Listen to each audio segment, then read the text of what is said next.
This is a Scream Queen production.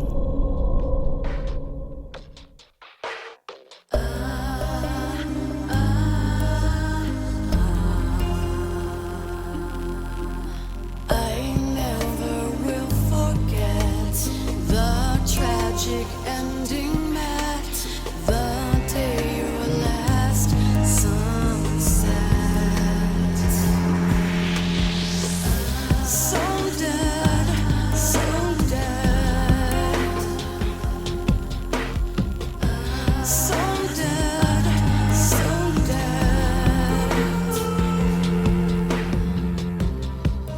Welcome to So Dead.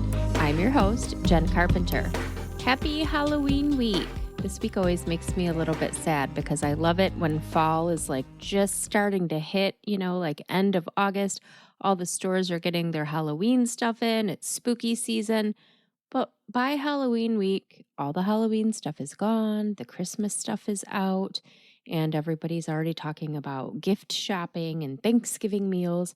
And it just makes me sad that Halloween is almost over and it hasn't even started yet. Anyway, off topic. Sorry.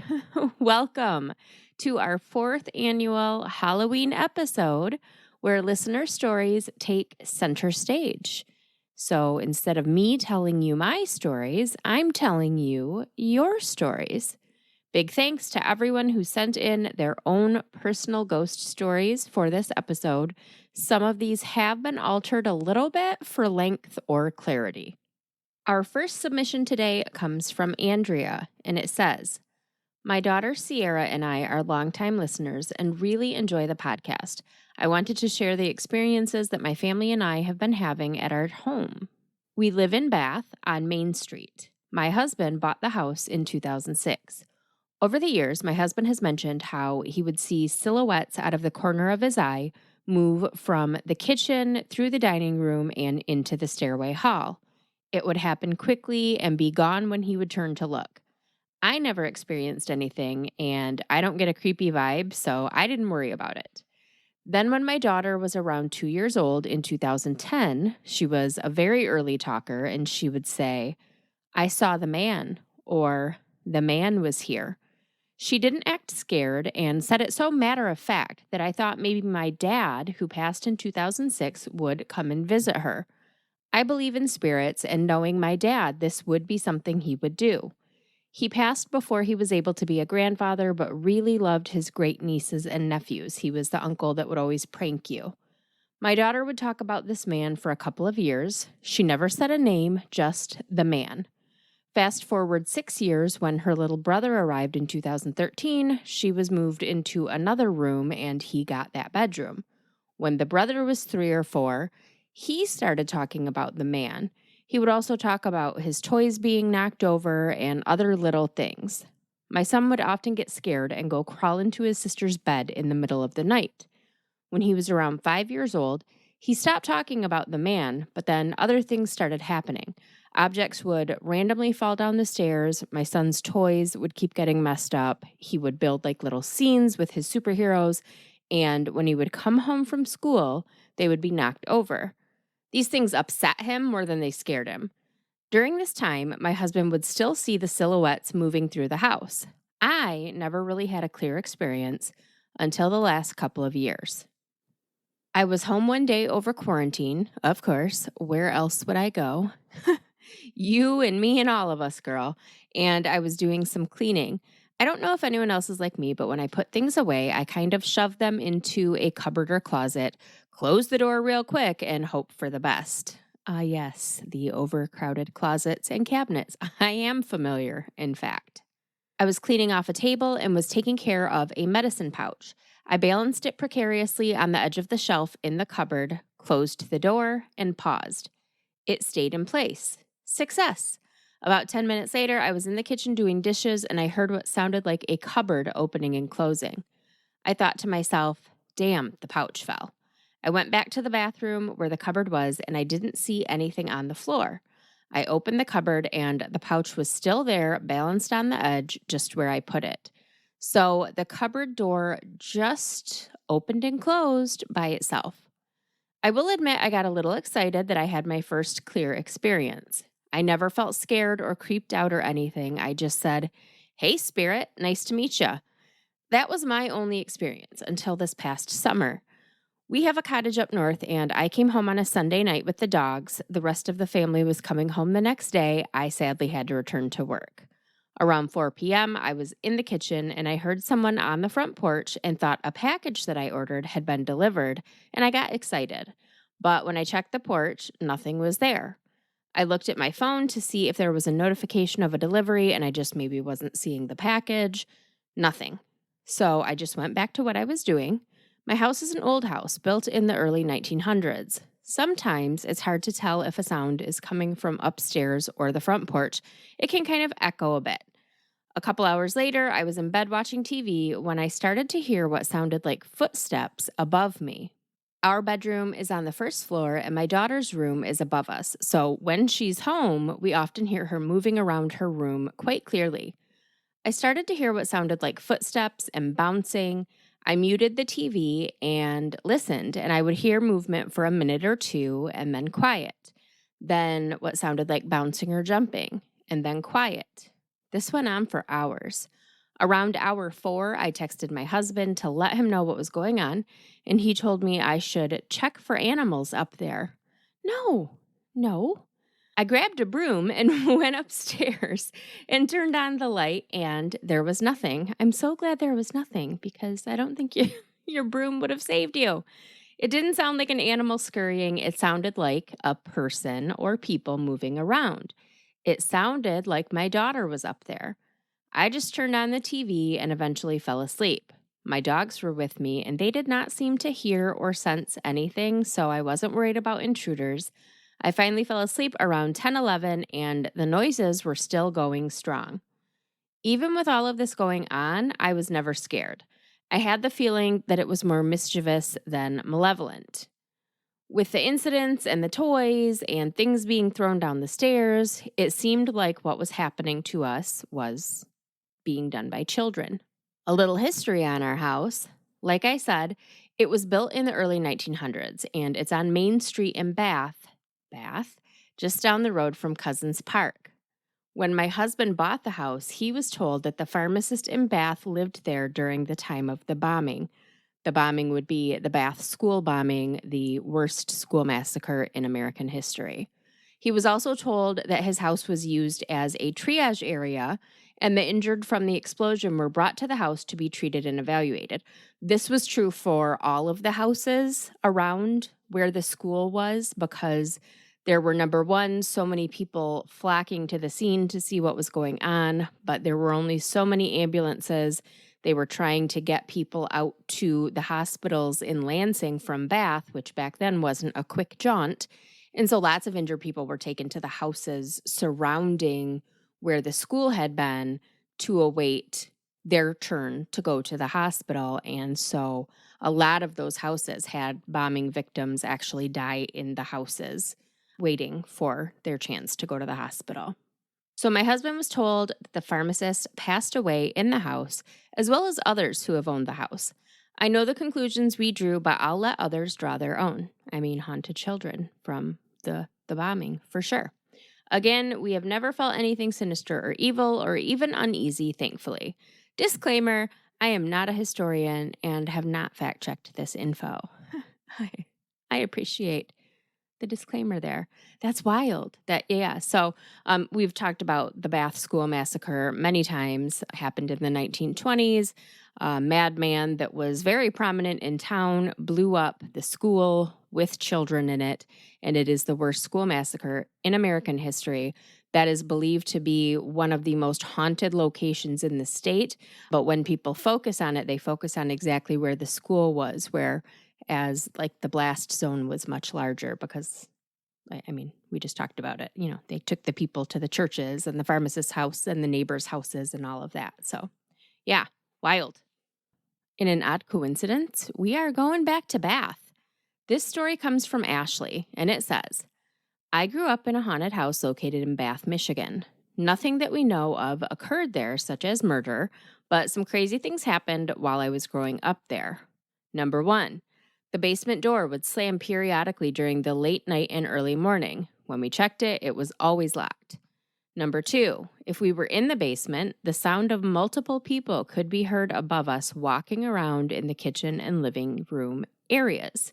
When we would go upstairs, doors were locked and nobody was there. Number 3, from the time I was a little girl all the way up through high school, I had to sleep with my door shut.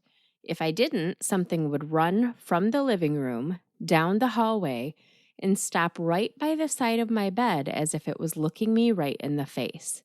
I never opened my eyes to see what it was. If my door was closed, it wouldn't happen. This usually took place between 1 and 2 in the morning. Holy shit, that's terrifying. Number 4, once when I was in 9th grade, my parents went grocery shopping and I stayed home. It was getting late in the evening, so I decided to watch TV in my room. At about 10 p.m., I heard them walking up the front steps onto the porch, open the door, and step into the living room.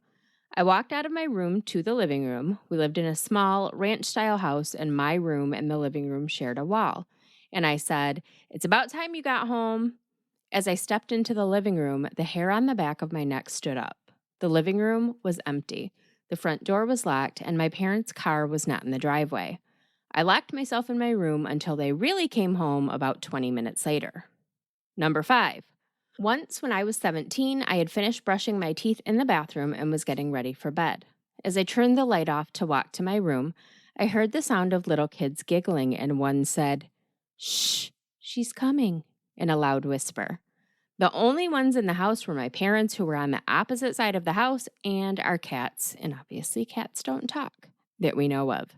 Needless to say, I did not go to my room and instead slept in the living room that night with the lamp on. To this day, I refuse to be at that house by myself, especially once it starts getting dark. My parents are now divorced and my dad lives there with his 2 cats, one of which has been seen staring into the dark hallway, her eyes huge and frightened, and will stand on her hind legs like a meerkat and just keep staring. Jesus. We always turn the lights on when that happens. To this day, we have not seen whatever is there. We have only heard things and felt their presence. Wow. So, to be clear, these first 2 stories were not a coordinated attack. I don't think that these listeners even know one another, but I mean, they might. Bath is a small town. I didn't even put them together on purpose. They were just the first 2 that I pulled up of the stories that people have sent me that I saved. Before I even read them, I put them together. How crazy is it that both of these stories are about like little ghost children in Bath, which is the site of the worst school massacre in American history, where most of the victims were children. Okay, so this next one is not set in Bath, but it does involve a young child seeing someone they call the man, just like in our first story. It's all connected, I'm telling you. So this one is from Julie, and it reads, "My daughter, who we can call Q, is now 11 years old. When she was about 3 or 4, she began talking a lot about the man. She said that she often saw the man moving about our house or coming into her room at night. I tried not to give it too much attention. I assumed she was just being a normal, imaginative kid. But she started to talk about him a lot more, and she shared details that really unsettled me. We were laying in bed one night, and she mentioned that the man would walk through the walls. She also said that the night before, the man had woken her up in the middle of the night and encouraged her to go for a walk in the neighborhood alone. This obviously scared the crap out of me. Of course, I told her that we needed to tell the man to leave her alone and that he wasn't welcome in our house. I then asked her if the man was in our room right then. Oh my God, never do that. Never do that. She said, "Yes, he's right here," and held her little hand right up to my face. It sent chills through my whole body. I tried to stay calm as I told her to tell him to leave her alone and don't come back. She yelled, "Go away, man, leave me alone," and never talked about him again. Still scares the shit out of me to think about it. Yeah, seriously. Are you thoroughly freaked out yet? Let's keep going. This next one is from Cindy. Cindy says, After a divorce, I rented a home in Lansing on Fenton Street. Oh, I'll add it that in the last story, I actually know Julie, and we went to school in Lansing together, and I know she lives in Lansing now, so I think it's a safe bet that that one happened in Lansing as well. So let's move on. After a divorce, I rented a home in Lansing on Fenton Street. Lived there maybe 4 months when one night I felt like someone was watching me. I opened my eyes and saw what I thought was my 4-year-old daughter. I asked her what she needed, and she didn't answer me. So I told her, "Tell me what you want or go back to bed." Still no reply. I was getting mad that she wouldn't answer me, so I reached over to the lamp next to the bed and turned it on. There was nobody there. I got up and went and looked in my daughter's room, and she was fast asleep. I didn't sleep very well that night, to say the least. In the morning, I asked her if she got up during the night and came into my room, and she said, "No." A few months later, both of my kids woke up sick one night. They both came into my room, and I turned the lamp on and was holding my 3-year-old son on my lap, while my daughter laid on my bed. My son looked over my shoulder at my bedroom mirror and just started screaming and throwing himself around. I got up and called the hospital, thinking he was having a seizure. The person on the phone at the hospital told me he wasn't having a seizure because he was screaming. I was so frustrated that I hung up on her. I would have also been frustrated because seizures can look like a lot of different things, but we're not going to get into that right now. I wanted a reason why he was screaming like he was scared to death. Sure. My sister lived close by, so she came over and she took us to the hospital. At the hospital, the doctor told me that my daughter's fever was higher than my son's, and I actually should have been more worried about her. Once we got home and settled in to get some sleep, I brought the kids into my room. My son, once again, started screaming. I put him down and he ran out of my room. From that point on, he would not come into my room at all. I'm not sure what he saw, and he wouldn't tell me exactly, but he said he was scared of my room. We moved shortly after that. Thank you. That's all I ask. When your house is haunted, moved, says the girl who lived in a haunted house for 5 years. This one's from Wendy. It says, I was working the night shift at a motel in Ontario, Canada that's located outside of town in a fairly remote area near an airport. There was a set of double doors to enter, and when the outside door was opened, it sort of created a vacuum between the doors, which caused the inside set of doors to rattle loudly, which meant there was no way to enter without rattling the doors. My son used to come visit me, and he would constantly try to sneak in to startle me, but it was impossible, no matter how slowly he opened that door. One night, in the middle of winter, about 3 a.m., I was watching TV behind the desk. I looked up, and a woman was standing at the counter wearing a winter coat.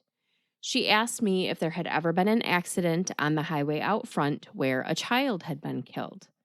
I told her that I had never heard of one in the 10 or more years I had worked there. She explained that she had just been driving by, and in the distance she had seen a small boy who looked about 4 years old standing in the middle of the highway. He was dressed in pajamas with no coat.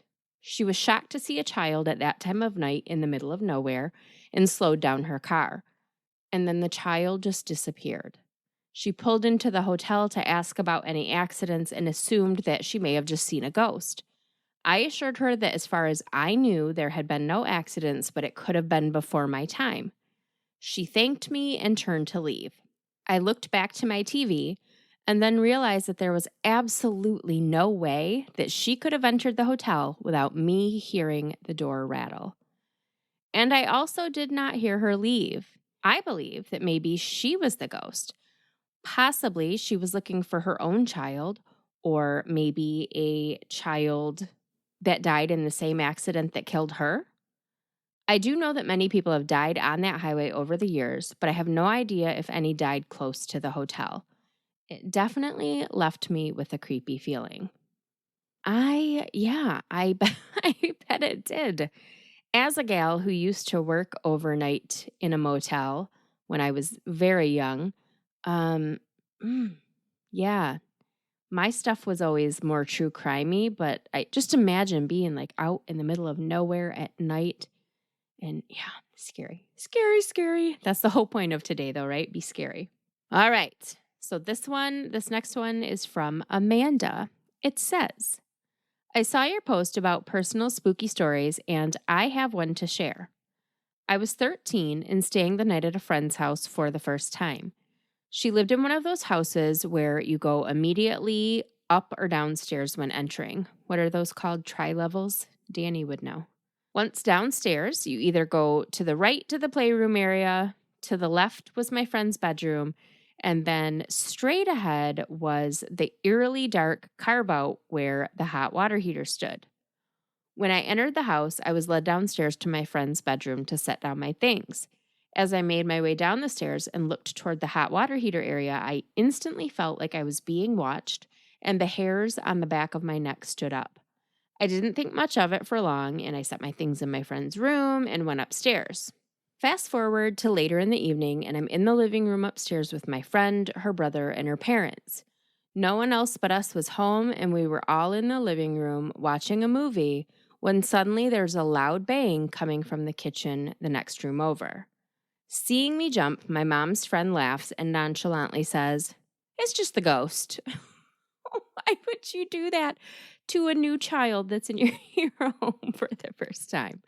Nobody else blinked an eye at that comment, so I assumed she was just making a joke, as the family did that to me from time to time.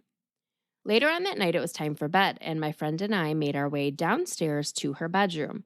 Again, I felt that uneasy feeling, and the hairs on my neck started to stand up as I made it to the last step. As soon as I went to make a hard turn left and beeline it straight for the bedroom, in a split second, I looked toward the hot water heater, and I swear against the dark area was an even darker shadow behind the hot water heater. As soon as I made it into the bedroom, I noticed my friend was acting normal, so either she's playing it off like she didn't see or feel that uneasiness, or I was just letting my imagination get the best of me. I chalked it up to the latter and eventually fell asleep. That's when the weirdest part happened. Before I woke up in the middle of the night, I recalled hearing a faint noise that continued to get louder and louder, as if someone was turning up the dial on a radio. It was chanting like you might hear during a native ritual, as well as the beating of drums. It got louder and louder, and then these two bright white lights flashed, almost like headlights were shining at my closed eyes. The combination of the loud chanting, drums beating, and lights made me instantly shoot awake and sit up. As soon as I opened my eyes, it was dead silent and dark. But seconds before, I knew what I heard and saw. The sound I can't debunk. The lights I also can't debunk because my friend's room was in the basement and her windows were not egress windows, and therefore light could not manipulate its way to eye level from the outside. At this point, I was absolutely terrified and wide awake and could hear everything around me. I spent the rest of the night in and out of sleep trying to convince myself I didn't hear anything coming from the hot water heater area. The next day at breakfast, I decided to tell everyone about my super crazy dream about how I felt like I was at a ritual with chanting and drums. My friend, her brother, and parents immediately all stop and stare at me.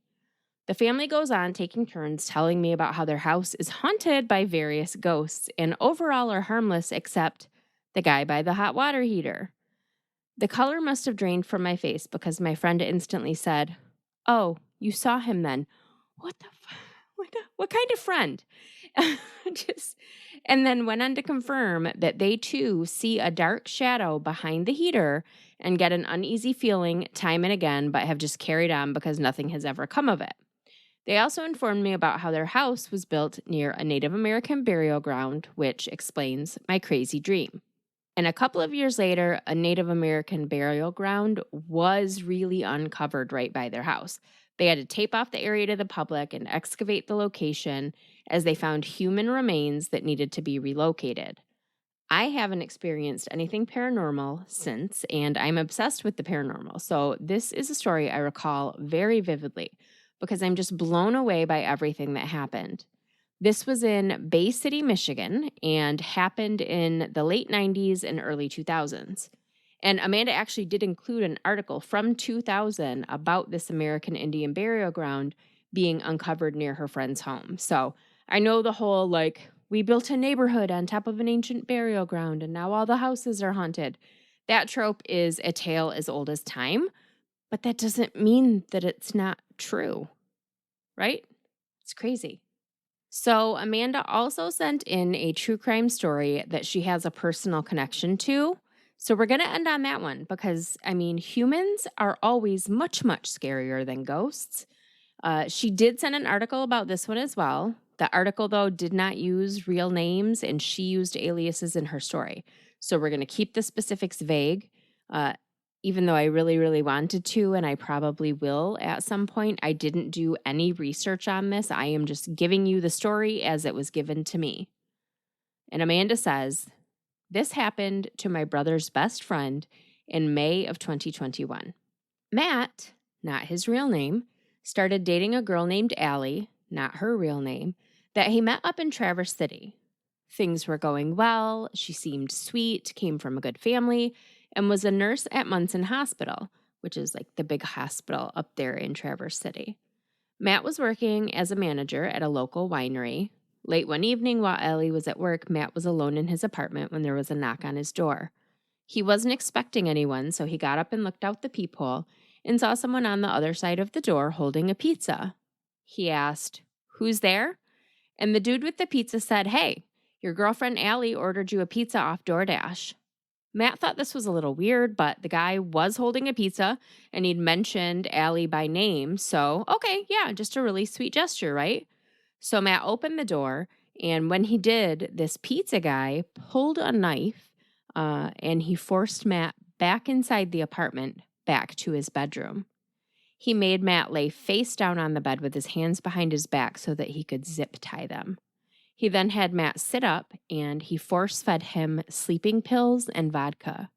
He then forced Matt back down on the bed, slit both of his wrists, and started taunting him, saying things like, "Bet you didn't think you'd die like this, huh?" Can you even imagine?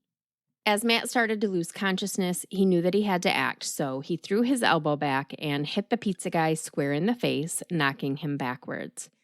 As he started to struggle, he realized that this idiot put the zip ties on him backwards, so he was actually able to easily get his hands free. Now, Matt was a big guy, 6'3", almost 250 pounds, and even though he was known as the type of guy who would never hurt a fly, flies don't normally try to murder you, so he attacked. He got the knife, he sliced the pizza guy in the abdomen, hit him a few times, and once he'd disabled his attacker sufficiently, he fled the apartment. He was bleeding profusely from his wrists and had a stomach full of sleeping pills and vodka at this point, so he's barely hanging on to consciousness when he made his way down the hallway and started knocking on every door in the building looking for help. He got to the very last door, and just before he lost consciousness, a man opened the door. Not just any man, though. The son of Traverse City's chief of police. So he had a bit of knowledge about dangerous situations. He called 911 and police and EMTs mobilized immediately. There was a trail of blood leading from Matt's open apartment door to the door of the man that called 911, but there was also another trail of blood leading from Matt's door in the other direction. That blood trail led to Matt's attacker, who was bleeding out in the bushes, barely conscious. Both men were rushed to the nearest hospital, which just so happened to be Munson, where Matt's girlfriend, Allie, was working the night shift. She was shocked when she found out that the man in critical condition with stab wounds was her boyfriend. But she was beyond shocked when she found out that she also knew the other man being treated for stab wounds, Matt's attacker. He was no pizza guy. He was her ex-boyfriend. She was totally puzzled by his actions because their relationship had ended amicably. There was no overlap between her relationship with him and her relationship with Matt. He wasn't like stalking her or anything. So she had no reason to fear or think that he might do something like this. While police were investigating the scene, they found the ex's disguise, a wig and a pizza box, along with a suicide note that he had written as Matt, saying that Matt had cheated on Allie and couldn't live with the guilt, so he was killing himself. They even found a bra that the pizza guy was planning to plant in Matt's apartment to further sell the cheating story. While doctors were not hopeful that Matt was going to survive due to the amount of blood that he lost, he actually made a full recovery after a few days in the hospital. The pizza guy was treated for his injuries, then taken into custody on charges of attempted murder, unlawful imprisonment, felony firearms, and felonious assault. Matt and Allie are still together and doing well, and the pizza guy is now rotting in a jail cell. Holy fuck, that is wild. That is wild. It's true because I saw the one little news article on it. I haven't looked up anything else I didn't just not tell you their names. I legitimately don't even know these people's names, but it did happen. So in Traverse City, of all places. This one needs to wind up on the ID channel, that show Your Worst Nightmare, perfect fit. And that's a wrap on our 4th annual Halloween episode. Thank you for coming to my Dead Talk.